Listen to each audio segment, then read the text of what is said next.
Lee Farkas was a hard worker who owned Taylor Bean and Whitaker Mortgage Corp. (TBW) for 20 years. He built it from a tiny mortgage brokerage business, employing a handful of people, to the largest privately owned mortgage company in America, employing thousands. Meet Neil Barofsky, who was the Special Inspector General for the TARP, Troubled Asset Recovery Program, a government agency created to target financial institution crime. Also meet Rahm Emanuel, who was the Chief of Staff of the Obama White House. He ordered Barofsky to bring him someone's head on a stick to blame for the 2008 financial crises. Barofsky became aware of Lee Farkas through the mainstream media, targeted him, and produced his head on a stick for Emanuel. Barofsky raided TBW. Its almost $100 billion mortgage portfolio was seized by the government, paying TBW nothing. A violent domino effect ensued, causing 4,000 people to lose their jobs. The 20-year-old company was annihilated and bankrupt. Lee Farkas was arrested.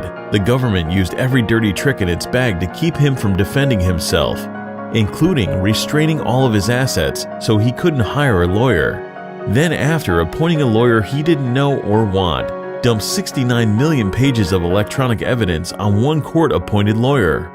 They coerced innocent TBW employees and others to testify and admit to crimes they didn't commit under the threat of prosecution and life sentences. His judge was biased but refused to recuse herself. They failed to prove Lee Farkas's criminal intent. He's innocent after all. Regardless, they sentenced him to 30 years in prison. To add insult to injury, after the court ordered $38 million in forfeiture and $3.5 billion in restitution, the government refuses to claim what is legally theirs, which raises incredible questions. Federal law clearly requires that all proceeds of crimes be forfeited. So why doesn't the government seize the proceeds? Why did the district court judge fail to order that assets, which she ruled were direct proceeds of the crimes, be turned over to the government? The government claims to have spent over $10 million to prosecute Lee Farkas. Why walk away from forfeiture and restitution judgments totaling almost $4 billion? There must be some reason.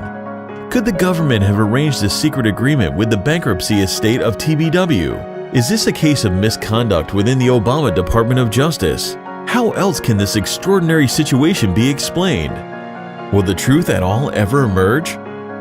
Our federal government can devastate anything in its path. Law-abiding, hard-working citizens can be targeted, villainized, and destroyed, all to serve questionable purposes. If you are a United States taxpayer, then you've been cheated out of billions of dollars. You paid to prosecute Lee Farkas and other innocent employees. 4,000 people lost their jobs in the process. So many lives have been destroyed. Families were torn apart by unfair prison sentences. For what? American taxpayers. People whose lives have been disrupted, and Lee Farkas deserve answers.